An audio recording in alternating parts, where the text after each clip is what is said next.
E aí, meus amigos, como vocês estão? Espero que vocês sejam bem. Eu sou o Vitor, estou aqui mais uma vez nesse canal, dando continuidade a essa série de vídeos a respeito de batalha espiritual. Esse é o quarto vídeo do canal. Dê um like, inscreva-se, se você puder, né, deixe um comentário aí também para me ajudar. Tá gostando dessa série? Tá gostando desses vídeos, desse formato de vídeo? Dá a sua opinião aí.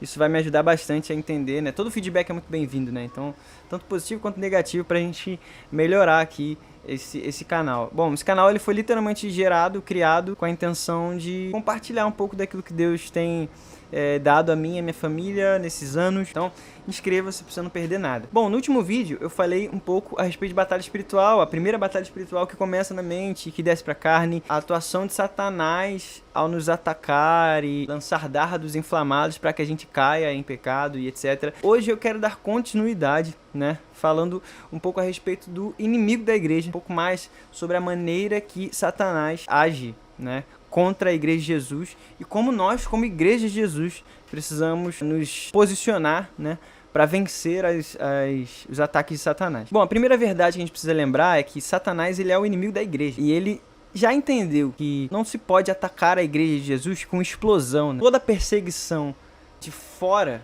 para dentro, na verdade, faz com que a igreja cresça. Então, se você for olhar aí na história da igreja, hoje mesmo, se você for olhar para as igrejas perseguidas, são as igrejas que mais crescem basicamente no mundo. A maior igreja do mundo hoje, né, existem alguns dados que falam, né, que afirmam que a igreja que mais tem crescido no mundo hoje é a igreja da China, a igreja perseguida na China.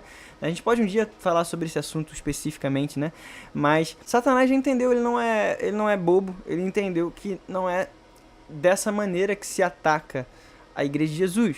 Mas o diabo, na verdade, ele ataca a igreja com a implosão. Existe uma cena no filme do Capitão América da Guerra Civil, onde o vilão da história, o Zemo, é preso no final. Ele tá sorrindo como se ele estivesse em uma posição de vitorioso e, na verdade, ele tá preso. Só que assim, cara, o fato é que ele venceu, né? Ele tinha vencido, né? Pois ele havia rachado o grupo dos maiores heróis da Terra, né, os Vingadores. Aquela dali era a sua missão.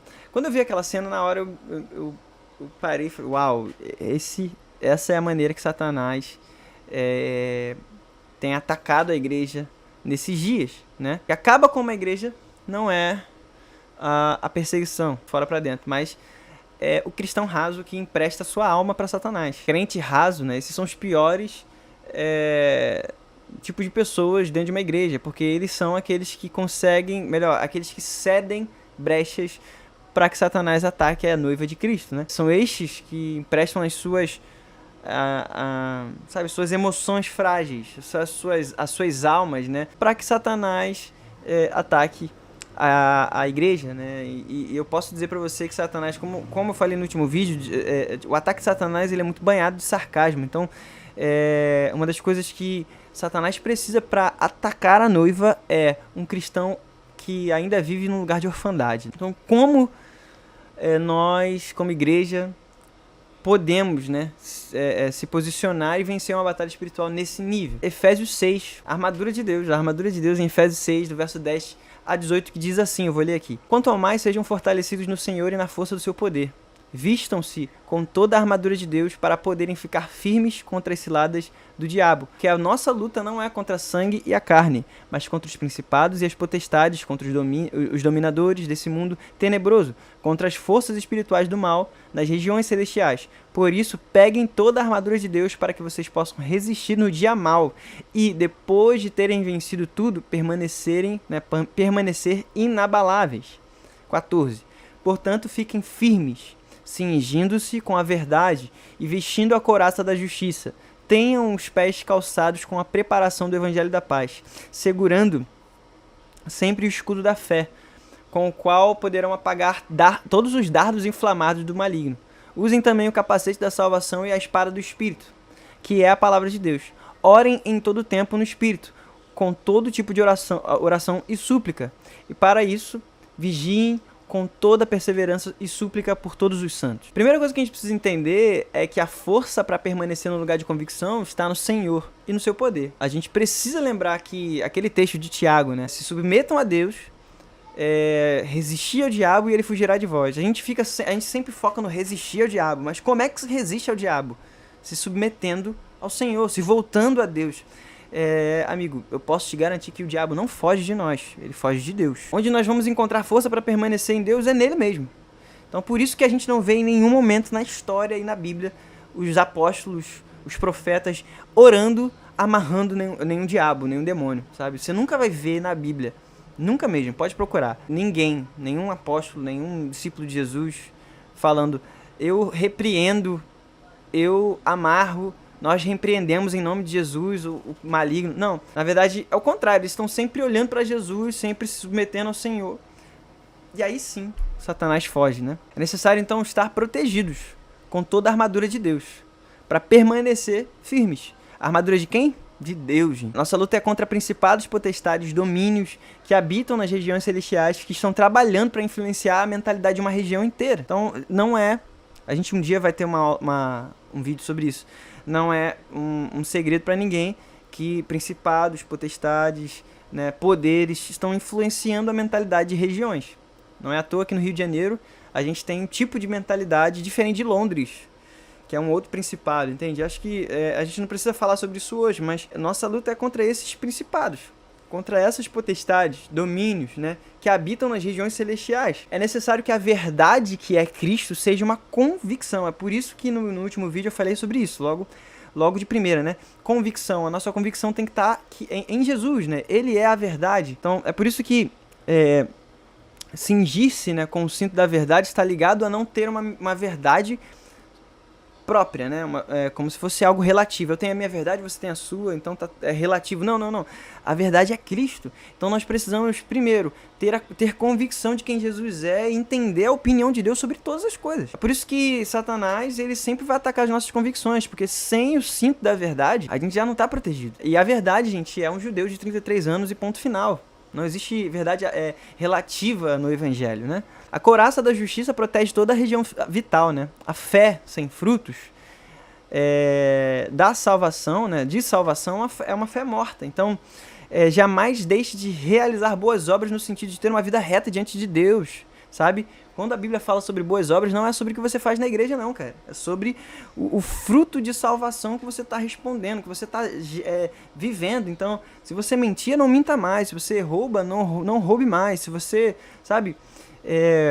Então, existe um fruto, né, que é gerado através do lugar de salvação, né? Do entendimento que nós fomos salvos e agora nós fomos regenerados e agora existe um processo de santidade e nós vamos dando frutos, né? De amor, de paz, de longanimidade, de benignidade, de bondade, fidelidade, mansidão, de domínio próprio. O diabo, ele não consegue ferir alguém que é piedoso, alguém que tem a vida reta diante de Deus e dos homens, alguém que não tem rabo preso com ninguém, né? Porque, lembre-se, Satanás, ele sempre vai te acusar, cara. Se você tem o rabo preso com alguma pessoa, com alguma, sei lá, cara, o diabo sempre vai tentar te atacar através daquilo que um dia você fez no passado, por exemplo. É por isso que você precisa sempre buscar uma vida reta diante de Deus, diante dos homens, andar como alguém que é piedoso, alguém que é devoto ao Senhor. E essa é a couraça da justiça, tá, gente? A couraça da justiça é esses frutos que nós damos, né? Tenha em seus pés o preparo adequado, né? Esteja sempre preparado com o evangelho da paz, que não é nenhum tipo de ideologia, né? Busque saber professar sua fé. É necessário ter um preparo adequado a respeito do evangelho. Fundamentos, né? Busque saber professar sua fé. Saiba o que você crê para não ser levados, né, por doutrinas de homens e nem de demônios. Quando Paulo escreveu sobre essa armadura, ele tinha como referência a armadura dos romanos. Ele não podia deixar de fora os calçados, pois era o que não os deixavam escorregar e ainda eram usados como arma para pisar nos seus inimigos já caídos. Então, estar preparado com o evangelho da paz é literalmente ter condições de não escorregar durante a batalha, entende? Não escorregar, não cair durante a batalha por causa das suas faltas de convicções e também aquilo que nós usamos para pisar nos nossos inimigos. É o evangelho. Você precisa conhecer o evangelho. O escudo da fé é o que apaga os dardos inflamados de Satanás. Ou seja, o que nos protege é o tamanho da nossa fé. Uma fé madura, uma fé não em coisas, mas em uma pessoa que é Jesus. Né? Uma fé inabalável, independente de circunstâncias. nós estamos permanecendo em Jesus. Então a nossa fé é em Jesus, não a nossa fé em algo que ele, sei lá, nossa fé em uma pessoa. Não, a nossa fé é em Jesus. A nossa fé em Jesus, ela é capaz de apagar, de nos proteger dos dardos inflamados, das flechas, né, inflamadas de Satanás. Então nós precisamos, cara, estar com a nossa fé apontada para o nosso Messias, para o nosso Cristo, o nosso Redentor. O capacete da salvação, tá ligado?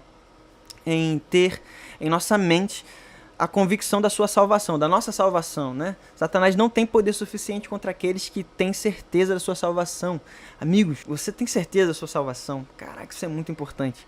Se você não sabe se você é salvo, você precisa literalmente de evangelização. Tem muito crente hoje que não é evangelizado, né? Então, não sabe nada a respeito do evangelho, sobre salvação, sobre soteriologia, sobre a doutrina da salvação, o fato de que nós fomos salvos e resgatados por Jesus e por isso nós temos a certeza da salvação e tal. Enfim, precisamos ter a certeza da salvação, porque isso é suficiente para nos parar, cara.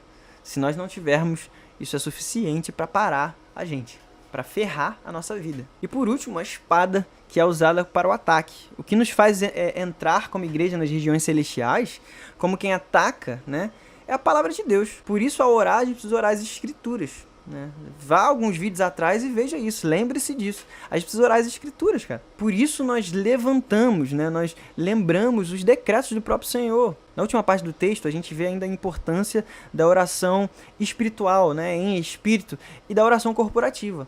Quanto mais nos movimentarmos em orações e intercessões, mais incomodamos os principados e potestades e domínios, né, dominadores de ar, do ar das nossas regiões. Então a gente precisa aprender a interceder. A gente precisa aprender a se colocar no meio, né? Colocar como alguém que se responsabiliza por uma região, por uma cidade, por uma igreja, por um coletivo de pessoas. Amigos, esse é o vídeo de hoje, espero que vocês tenham gostado. Façam uma maratona, pega aí os vídeos que vão aparecer aqui, veja tudo de novo, eu acho que vai ser importante. No próximo vídeo eu quero falar um pouco a respeito do mundo espiritual, a gente vai falar sobre angelologia, nós vamos falar sobre os anjos de Deus, a gente vai falar sobre os anjos caídos, né? Vai ser uma aula, né? Então vai ser um tempinho assim de vídeo, se prepare para isso, vai ser um tempo bem legal. Dá like, comenta, compartilha, sei lá, faça alguma coisa, me ajuda aí, ajude esse vídeo a chegar a mais gente, beleza? Deus abençoe você, e é isso, tchau, tchau.